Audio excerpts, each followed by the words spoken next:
Sa mga baybay ng ating mga kapuluan, may mga alon na hindi basta-basta tubig lamang, may dalang lihim, puot, at pagganti. Isang matandang alamat ang muling bumangon. Ito ang kasaysayan ng initim na alon. Sa bayang San Bernardo, isang tahimik na pamayanang nakadikit sa dagat, may isang bahagi ng karagatan na iniiwasan ng mga mangingisda. Tinatawag nila itong pusod ng itim. Dito, tila patay ang tubig. Walang huli, walang galaw, tahimik, ngunit nagbabanta.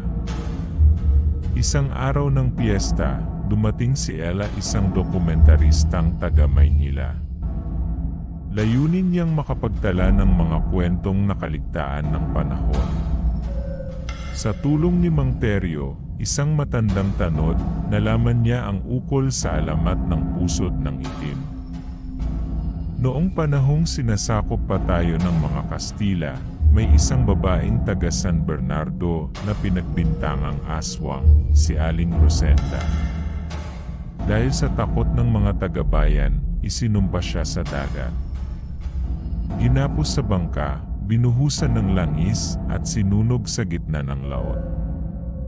Bago siya tuluyang lamunin ng apoy, sumambulat ang isang sigaw na sinasabing hindi nakalimutan ng dagat.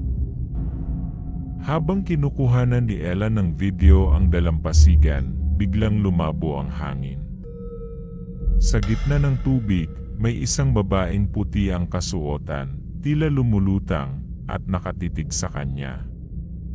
Ngunit sa isang kisap mata, naglaho rin ito. Hindi niya ito pinansin hanggang sa kinaumagahan, matagpo ang bangkay ang isang mangingisda. Basang-bas, ngunit walang palatandaan ng pagkalunod. Tila may dumaklot sa kanyang hininga. Isa-isa may mga nawawala. Gabi-gabi. Sa bawat pagkawala, may sigaw na nagmumula sa dagat. Sigaw ng babae. Sigaw ng isang kaluluwang hindi matahimik. Tinangka ni Ella na lisanin ang lugar, ngunit para bang ayaw siyang paalisin ng mismong hangin ng San Bernardo. Sa salamin, may mga anyong palihim na sumusulyap sa likuran niya. Sa kanyang mga kuha, may mga aninong hindi niya maalalang nakita. Sa huling gabi, dinala ni Ella ang kanyang kamera at tinungo ang pusod ng itim. Sa gitna ng laot, huminto ang bangka. May lumangoy sa ilalim. At mula sa kailaliman, sumulpot ang isang nilalang, sunog ang balat, itim ang mga mata, at ang boses ay malamig na parang hangin sa Disyembre. Bakit ka muling nagbalik?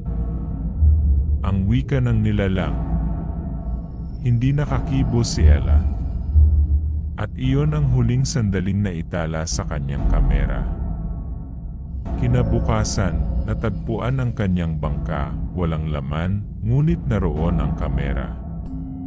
Sa huling bahagi ng video, may isang mukhang dumungaw sa lente, sunog, walang kilay, at nakangiti. Mula noon, lalo pang iniiwasan ang bahaging iyon ng dagat. Ngunit may mga hindi naniniwala. May mga patuloy na nag-uusisa. At ang dagat ay nananatiling gutom.